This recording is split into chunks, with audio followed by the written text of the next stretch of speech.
ഇസ്ലാമിൽ സ്വപ്നവും സ്വപ്നവ്യാഖ്യാനവും വളരെ പ്രാധാന്യം അർഹിക്കുന്ന സംഗതിയാണ്. തീർച്ചയായിട്ടും ഹബീബ് സല്ലല്ലാഹു അലൈഹി വസല്ലം തങ്ങളുടെ ജീവിതത്തിൽ സത്യമായി പുലരുന്ന സ്വപ്നങ്ങൾ വലിയ ഘടകമായി നമുക്ക് കാണാവുന്നതാണ്. അതുപോലെ യൂസുഫ് നബി അലൈഹി സ്വലാത്തു വസ്സലാമെ അള്ളാഹു താല സ്വപ്നവ്യാഖ്യാനം മുഅ്ജിസത്തായി നൽകിയതും നമുക്കറിയാവുന്നതാണ്.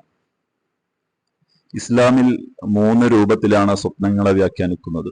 ഒന്ന്, അള്ളാഹുവിൽ നിന്നുള്ള ഒരു സന്ദേശമായി നമ്മുടെ ജീവിതത്തിലേക്ക് വലിയ പ്രചോദനമായി കാണാം. മറ്റൊന്ന് പിശാചിൽ നിന്നുള്ളതാണ്. മറ്റൊന്ന് മനുഷ്യന്റെ മാനസിക തലങ്ങളിൽ നിന്ന് ഉത്ഭവിക്കുന്നതാണ്. അപ്പൊ നമ്മളൊക്കെ കണ്ടുകൊണ്ടിരിക്കുന്ന സ്വപ്നങ്ങളുടെ അതിന്റെ അർത്ഥങ്ങൾ പലപ്പോഴും വലിയ കൗതുകമുണർത്തുന്ന വലിയ അർത്ഥങ്ങളുള്ള സ്വപ്നങ്ങളായിരിക്കും. തീർച്ചയായിട്ടും നിങ്ങളുടെ സ്വപ്നങ്ങളുടെ അർത്ഥങ്ങൾ മനസ്സിലാക്കാൻ നമ്മുടെ വാട്സപ്പിൽ ബന്ധപ്പെടാവുന്നതാണ്.